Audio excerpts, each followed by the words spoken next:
Hello guys and welcome to another episode of the comic verse. मेरा नाम है दीपक और आज की इस वीडियो के अंदर मैं आपको बताने वाला हूँ टोनी स्टार्क की एमसीयू के अंदर कंप्लीट जर्नी के बारे में। टोनी स्टार्क वो कैरेक्टर जिसने मैड टाइटन थैनोस को हराने के लिए अपने आप को सेक्रीफाइस कर दिया ताकि बाकी सभी लोग सेफ रह सकें। टोनी स्टार्क डेफिनेटली एमसीयू का सबसे इम्पोर्टेंट पार्ट था जिसने एमसीयू को एक केव से ही बहुत बड़ा किकस्टार्ट प्रोवाइड कर दिया था। अपनी एमसीयू की जर्नी में टोनी स्टार्क के कैरेक्टर में हमें बहुत ज़्यादा कैरेक्टर डेवलपमेंट देखने को मिला, जहां शुरू में एक सेल्फिश बिलियनियर से एंड गेम में एक सेल्फलेस सुपर हीरो की तरह वो हमें डेवलप होता हुआ दिखाई दिया। तो आज की इस वीडियो के अंदर मैं आपको बताऊंगा उसके सेल्फिश बिलियनियर से सेल्फलेस सुपर हीरो बनने की जर्नी के बारे में। तो विदाउट एनी फर्दर डिले चलिए शुरू करते हैं। जब टोनी स्टार्क 2008 की आयरन मैन मूवी में सबसे पहले ऑडियंस के सामने आया तब वो सिर्फ एक एरोगेंट और सेल्फ ऑब्सेस्ड बिलियनियर था जिसे अपने अलावा किसी की परवाह नहीं थी। हालांकि अफगानिस्तान में हुए उस पर अटैक के बाद वो समझ गया था कि उसके वेपन्स के फैमिली बिजनेस से इनोसेंट लोगों को कितना सफर करना पड़ता है और टेंडिंग से बचकर केव से निकलते वक्त जिनसन को खो देने की वजह से टोनी का हार्ट चेंज हो गया, लाइक लिटरली, और उसने अपनी लाइफ अपने पास्ट की मिस्टेक्स को सुधारने में डेडिकेट कर दी, जिसकी शुरुआत उसने स्टार्क इंडस्ट्रीज के वेपन डिपार्टमेंट को क्लोज करके करी और इसी वजह से उसे ओबाडाया स्टेन का मुकाबला भी करना पड़ा, जो कि इतना भी मुश्किल नहीं था आई गेस। इस सब के बाद जल्द ही टोनी ने ये भी अनाउंस कर दिया कि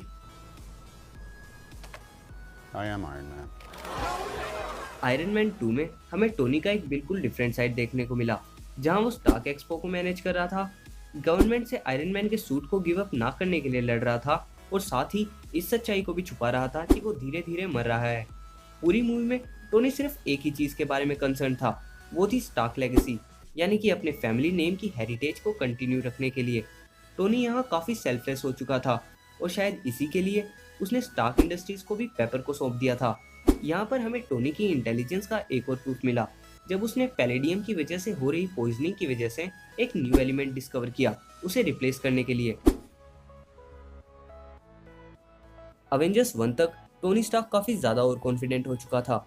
आखिर उसने मल्टीपल टाइम्स डेथ को जो ओवरकम किया था, इसलिए उसे लग रहा था कि वो चाहे तो कुछ भी कर सकता है और वो भी अकेला।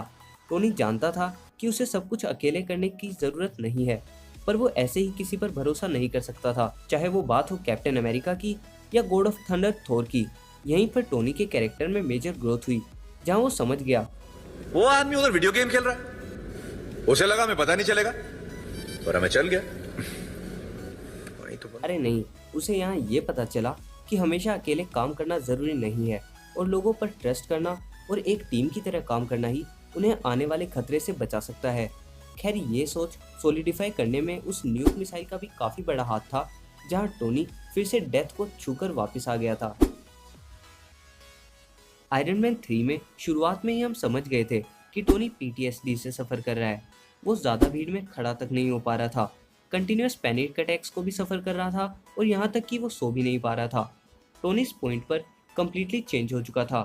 खैर, अपने सूट की बदौलत वो भीड़ से तो दूर हो जाता है और हार्डली से भी मिलता है, हालांकि वो वापस वहां से लौट जाता है। पर आयरन मैन 3 में ये काफी अच्छे से डिपिक्ट किया गया कि टोनी अपने आर्मर्स के बिना भी काफी कैपेबल इंसान है। यहाँ हमने देखा कि कैसे टोनी अपने फादर की तरह बिहेव करने लगा था और अपने बाद आने वालों पर फोकस कर रहा था। ये चीज हमने देखी हार्डली के साथ उसके रिलेशन के थ्रू। एज ऑफ अल्ट्रॉन में हमने टोनी का वो साइड देखा जो दूसरों के लिए बहुत ज्यादा वरीड था।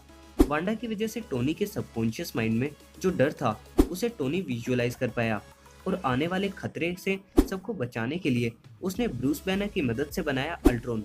हालांकि ये प्लान उसका सक्सेसफुल तो नहीं रहा, बट ये बात भी गलत नहीं थी कि टोनी का विजन बिल्कुल सही था, यानी कि आने वाला खतरा बहुत बड़ा होने वाला था।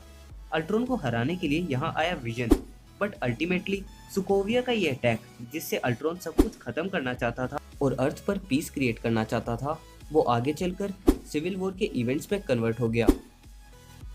अपने आप को वर्ल्ड के सामने आयरन मैन डिक्लेयर करने के बाद टोनी स्टार्क के लिए सब कुछ बदल चुका था और सुकोविया कोड्स की बदौलत टोनी ने ये एक्सेप्ट कर लिया था कि जो कुछ भी सुकोविया में हुआ वो सुपर हीरोज के इंडिपेंडेंटली काम करने की वजह से हुआ। यहाँ हमने क्लियरली देखा कि लोगों को सुपर हीरोज से डर लगने लगा था, चाहे वो बात रही हो एज ऑफ अल्ट्रॉन में हल्क के अटैक की या सोकोविया पर हुए अटैक की। टोनी का कैरेक्टर इस पॉइंट पर इतना मैच्योर हो चुका था कि वो इस बात को समझ सके और इनोसेंट लोगों को सेफ फील कराने के लिए वो अपने फ्रेंड्स तक के अगेंस्ट हो गया, चाहे बात हो कैप्टन अमेरिका की या होकाई की। यहीं पर टोनी की नज़र पीटर पार्कर पर पड़ी और हमने टोनी और पीटर के बीच एक काफ़ी अच्छा बॉन्ड बनते हुए देखा। टोनी स्टार्क की स्पाइडरमैन होमकमिंग में अपीयरेंस की वजह से ही फैंस टॉम हॉलैंड के स्पाइडरमैन से ज़्यादा कनेक्ट हो पाए।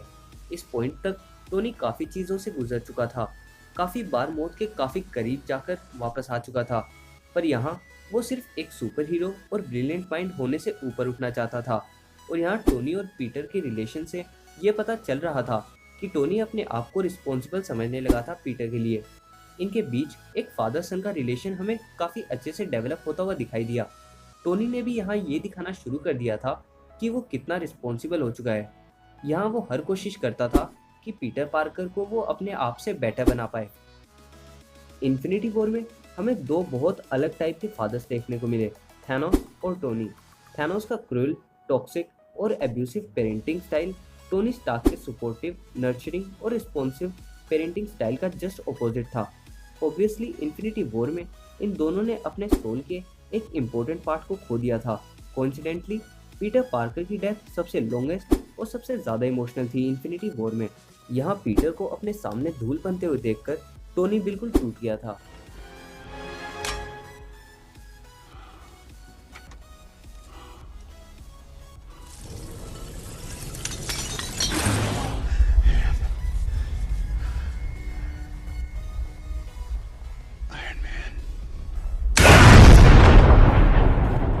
सिर्फ इन्हीं 3 वर्ड्स के साथ ही टोनी एमसीयू में हर एक की लाइफ को बचा लेता है, और वो भी खुद को सेक्रीफाइस करके। सभी ग्रेटेस्ट फादर्स की तरह ही टोनी भी अपने बच्चों को इस वर्ल्ड में सरवाइव करने के लिए प्रिपेयर करके ही जाता है। उसने पीटर को अपने आप से बेटर बनने का गोल दिया। प्रोबेबली यही गोल उसने हार्ली को भी दिया था। मॉर्गन के लिए उसने एक पावरफुल और अपने बच्चे के लिए डिवोटेड फादर की मेमोरीज को छोड़ा। और अगर हम बात करें ओवरऑल एमसीयू की, तो उसने एक बहुत ही पावरफुल चीज़ छोड़ी है, a chance of new beginning. Just saying, but उसने टाइम ट्रैवल को भी सॉल्व किया था। ओवरऑल टोनी की एमसीयू जर्नी काफ़ी इंटरेस्टिंग और ऑडियंस से कनेक्टेड रही। आई होप आपको ये जर्नी और ये वीडियो पसंद आई होगी। अगर हाँ, तो इस वीडियो को लाइक और चैनल को सब्सक्राइब करना मत भूलना, क्योंकि मैं आता रहूँगा ऐसे ही और भी कंटेंट के साथ। तब तक के लिए good bye and keep watching the comic verse, because here at the comic verse we don't just love super heroes, we live them.